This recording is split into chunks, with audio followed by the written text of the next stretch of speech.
Hello Gym Nation, and today we are going to be talking about the top 10 best sub-junior powerlifters this year in the IPF, the biggest federation in the world. How am I going to rank these teenagers? Well, I am going to rank them by their best performances in meets. I don't care about their gym lifts, only what they've done in meets. And also these meets are going to be rated. For example, if you put up a massive performance at a World Championships, that is going to be more valuable than putting up a massive performance at a regional competition. And this list is going to be insane because this year we have seen 7 out of the 10 best sub-junior male performances powerlifting has ever seen. This is the best year of sub-juniors we have ever seen, probably by far. And for me, I'm glad because it shows that the sport is growing. Every single one of these guys on this list is built different. And we're starting off with 10th place, and in 10th place is Pavel Bender. He is from Czechia, and he is insane. He has the second biggest sub-junior total powerlifting has ever seen, with an 853.5 kg total. The only sub-junior who has ever had a better total than Pavel Bender is Nonso Chinya with an 868.5 kg total. And we've seen what Nonso has done in powerlifting. So this makes me really think that Pavel has a really bright future ahead of him. At the European Championships this year, he totaled 853.5 kg. This included a 307.5 kg squat, a bench press of 215 kilograms, and a deadlift of 331 kilograms. He went for a 347.5 kg total, however, unfortunately, he wasn't able to complete the lift. However, his strength is just insane. He weighed 123.7 kilograms, so he was in the 120 plus weight class, and so this was a world record in this weight class. However, earlier on in the year, in August, he totaled 823.5 kg to win the World Championships in the 120 kg class. He is a beast, and we are just getting started with our list. And in 9th place, I have put, by the way, all these rankings are my opinion. They're not some sort of objective science. But in 9th place, I have put Ashton Fisher. Now, this might be a little bit controversial because Ashton Fisher is in the 105 kilogram weight class. And he has actually totaled 820 kg recently. He did a 300 kg squat, a massive 215 kg bench press, an unofficial world record, and he went for a massive deadlift of 305 kg. However, this is the biggest 105 kilogram total we have seen by a sub-junior this year. However, unfortunately at the World Championships, he was actually beaten by a person ranked higher than him on this list. He just didn't have a good day, to be honest, getting only 2 attempts on his squat and bench press. And therefore, because the World Championships is such an important event, then I am going to rank him a little bit lower. However, his potential is just insane. I'm pretty sure this was his first international competition, so that could have affected him a little bit. But he is now in the juniors, and he will definitely be a threat next year. He is from the USA, by the way. And in 8th place, we have the person who beat Ashton Fisher. This is, let me try and get his name right. He is called Pedro João Aragones Guerrero, from Spain, I believe. And he is someone who just seemed to just come out of nowhere at the World Championships and beat the overwhelming favourite of Ashton Fisher to become the 105 kilogram world champion. I believe that his best total before this World Championships was actually only 675 kilograms. However, he increased this total to 792.5 kg to become the 105 kilogram world champion. And then at the European Championships, he increased this total further, to 804.5 kilograms. This included a 312 kilogram squat, a 177.5 kilogram bench press, and a deadlift of 315 kilograms, with more in the tank. He is someone who, once again, is someone to really look out for, because if he continues to prove at this rate, he could be the next big 105. And it will be interesting to see the battle between Ashton and Pedro to see who will be the more dominant 105 in the future. And then moving on swiftly to the 7th place spot. This is another controversial one. This is Dylan Johnson. He's from the US again. And he is someone, again, who at the World Championships didn't have the best day.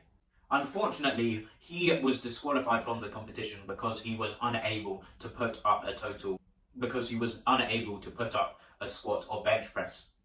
And therefore, I cannot rank him too highly on the list because he wasn't able to perform at the World Championships. However, Dylan is someone that has shown a massive amount of resilience because he has bounced back, and he has bounced back big.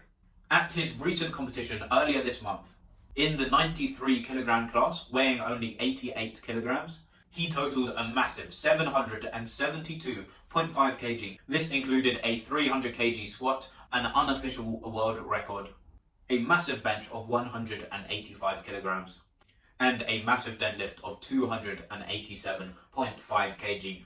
Dylan will still be a sub-junior next year, and he is going to remain in the 83s, where he is aiming to completely smash the world record by someone else on this list next year.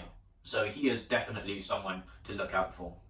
And in 6th place, I have put Daniel Harris, again from the USA. At the World Championships, he totaled a massive 635.5 kilograms, a new world record in the under 66 kilogram class. This included a 238 kilogram squat, a 147.5 kilogram bench press, and a 250 kilogram deadlift. And what's so special about Daniel is that he doesn't even concentrate that much on powerlifting. And I think I've heard that he coaches himself and just kind of does whatever feels right on the day, which I respect a lot. But Daniel is someone that has a lot of talent, because despite not fully focusing all his efforts into powerlifting, he is a sub-junior that could become quite competitive in the open division quite soon. I mean, to win the 66 kilogram open men's title for the last few years, you've needed between about 680 to about 700 kilograms. And Daniel, at only 17 years old, is only about 50 kilograms or so away from these kind of numbers. So Daniel is someone who's a really exciting sub-junior, and if he stays in the sport, it will be really interesting to see what he does. And then in 5th place, we have Chase Gravitt. He is the only one on this list who actually wasn't at the World Championships this year. He totaled a massive 782.5 kilograms at a recent competition. He is from the USA and weighing only 87 kilograms. So he was in the 93 kilogram class. He only just turned 17. His deadlift is insane. He deadlifted 340 kilograms and it looked like he had so much more room left in the tank. His squat is also very impressive with a 280 kilogram squat, and he has a bench press of 162.5 kg. He is someone to really watch out for. He is competing, I believe, in the 93s next year, so it will be very interesting to see how his total progresses by the time Nationals rolls around in I think it's May. I believe next year he could deadlift 370 plus, probably. And then actually I've made a mistake because I've just realised now that I have forgotten to put Gregory Pearson on my list. Just below Dylan Johnson and above Pedro in 8th place. Gregory is someone who also has massive potential. He is only 16 years old. Despite being an insane equipped world record holder, he sometimes decides to compete in the raw division. And weighing in as a very light 83, he managed to total a massive 727.5 kg, giving him the 6th best GL points this year. He is someone who, if he did decide to really just focus on raw, he could be the next best sub-junior powerlifter we have seen because he's just insanely strong. But unfortunately, I think he doesn't really want to continue competing in the IPF. And then in 4th place is Jacob Ballack. And at the World Championships, he totaled a massive 757.5 kg, even attempting, I think, to pull for the win against Jack Reynolds, who is even higher up on this list. At the World Championships, he got a massive squat of 275 kilograms. He had a massive bench press of 167.5 kilograms. And he had a massive deadlift of 315 kilograms. Like I said, he tried to pull for the win with a 329 kilogram deadlift, but unfortunately it wasn't there on the day. However, he is once again someone who is incredibly strong. The second biggest 83 kilogram total we have seen by quite a bit. So it's a little bit unfortunate for Jacob that he has someone as strong as Jack Reynolds in his weight class. And then in third place we have William Bull. He is in the 93 kilogram weight class. At the World Championships, he totaled 788 kilograms. This included a 275 kilogram squat, a 195 kilogram bench press, and a massive 318 kilogram deadlift. I believe that if he had emptied out the tank on this day, he could have totaled 820, maybe 830. However, he was so far ahead of his competition that he didn't need the best day to win. And even on a disappointing day, his performance was still good enough to get him third on this list. And the top two positions aren't even that controversial, to be honest. Both of these two individuals are just insanely talented athletes. They work incredibly hard and are the future of powerlifting as long as they stick around in the sport. In second place is Jack Reynolds, and at the World Championships he won with a 770.5 kilogram total, a new world record, I believe, by 65 kilograms. This included a 280 kilogram squat, a 195.5 kilogram A perfect third attempt and further extends his world.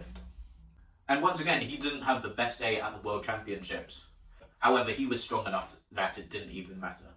Jack is still going to be a sub-junior next year, and he is moving up to the 90, where he will try and completely smash the 93 kilogram world record total of 800.5 kg in the sub-juniors. And I believe that he will.